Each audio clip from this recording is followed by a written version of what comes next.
Issue of share का पहला question देखते हैं आपकी बुक का। Sonakshi limited issued 12,000 share of 100 rupees each. मतलब सोनाक्षी लिमिटेड कर एक कंपनी है जिसने 12,000 शेयर इशू किए हैं जो 100 रुपये का एक है। The amount of share payable 20 rupees on application, application पे 20, अलॉटमेंट पे 40, फर्स्ट कॉल पे, फर्स्ट एंड फाइनल कॉल मतलब जो लास्ट कॉल होता है, पहला कॉल और लास्ट कॉल पर 40 रुपये मांगे हैं। All amount have been duly receive, pass necessary journal entry in the books of the company. सबसे पहले कंपनी क्या करेगी, एप्लीकेशन के पैसे मांगेगी। एप्लीकेशन की रेट कितनी दे रखी है क्वेश्चन में, 20 दे रखी है। अलॉटमेंट की 40 दे रखी है, फर्स्ट कॉल की 40 दे रखी है, और फर्स्ट कॉल ही फाइनल कॉल है ऐसा क्वेश्चन में लिखा है। सबसे पहले क्या होगा, जब शेयर होल्डर अप्लाई करेंगे तो एप्लीकेशन के साथ मनी देते हैं, पैसा देते हैं।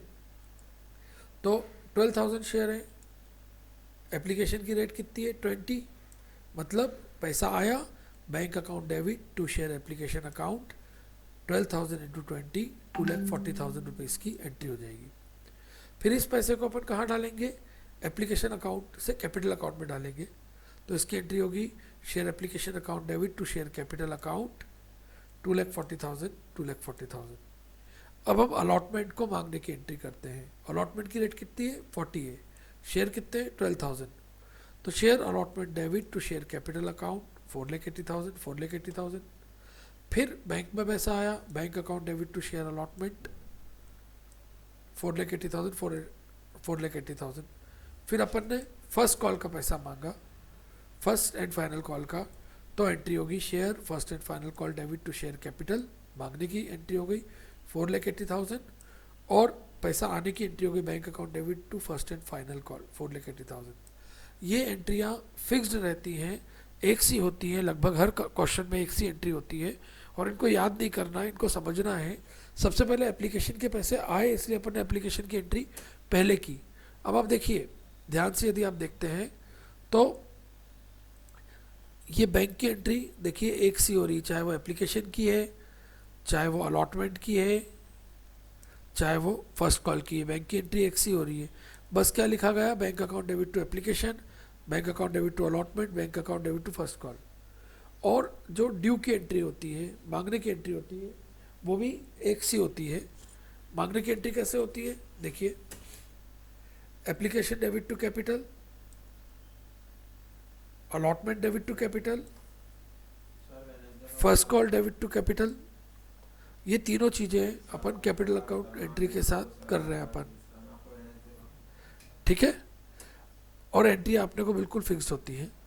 अब अपन अपन सेकंड क्वेश्चन करते हैं।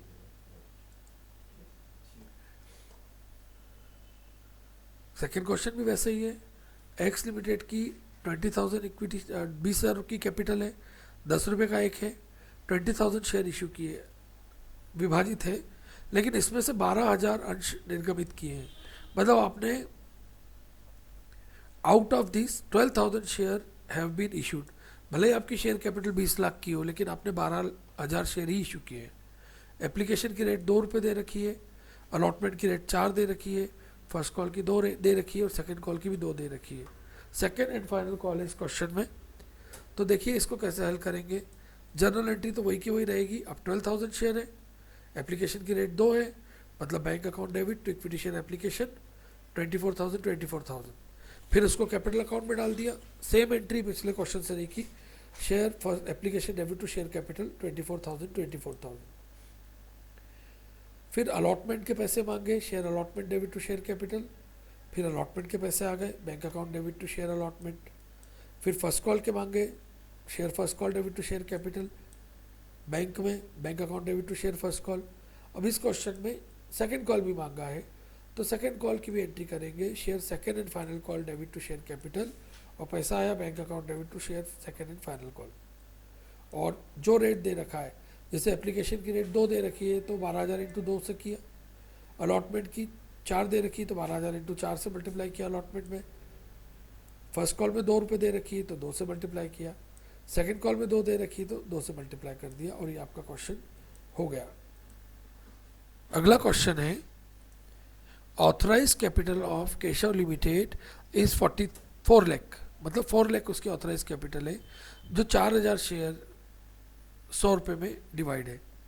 Out of this 2500 share has been issued to company public, मतलब इतने शेयर्स में से केवल जनता को 2500 शेयर अपन ने इशू किए हैं।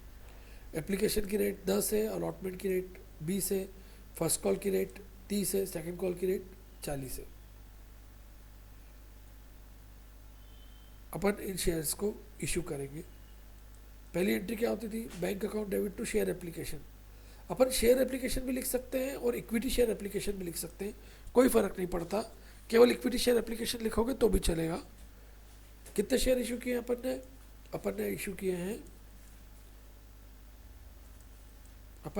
हैं 2500। तो एप्लीकेशन की रेट 10 है, 2500 का 10 से मल्टीप्लाई किया तो 25,000 की एंट्री हो गई एप्लीकेशन की। अलॉटमेंट का रेट कितना है, 20 है, तो अपन ने 20 से मल्टीप्लाई कर दिया तो 50,000 की एंट्री हो गई। फर्स्ट कॉल का 30 है और सेकंड कॉल का 40 है, वही की वही एंट्री होगी जो अपन ने की है। फर्स्ट कॉल की एंट्री अपन ने 30 से मल्टीप्लाई कर दिया तो 7,50,000 रुपये की एंट्री हो गई, और सेकंड कॉल का अपन ने 40 से मल्टीप्लाई कर दिया तो 75,000 की एंट्री हुई थी फर्स्ट कॉल की, और सेकंड कॉल की 1 लाख की एंट्री हो गई। और अपन शेयर चाहे तो शेयर कैपिटल लिखें या इक्विटी शेयर कैपिटल लिखें, कोई फ़र्क नहीं पड़ता, बात एक ही होती है, इसलिए आप टेंशन ना पालें। आप शेयर कैपिटल भी लिख सकते हैं और इक्विटी भी लिख सकते हैं, एंट्री सेम होगी। इस क्वेश्चन में अपन को कैश अकाउंट भी बना लेते हैं। अपन कैश अकाउंट कैसे बनता है, देखिए एप्लीकेशन के पैसे कितने आए थे, equity share application debit, bank account debit to equity share application कितना था, 25,000 था। फिर bank account debit to allotment कितना था, 50,000 था। तो अपन यहाँ पर बैंक अकाउंट या कैश अकाउंट कुछ भी बोल सकते हैं, बैंक अकाउंट बोलना ज़्यादा अच्छा रहेगा।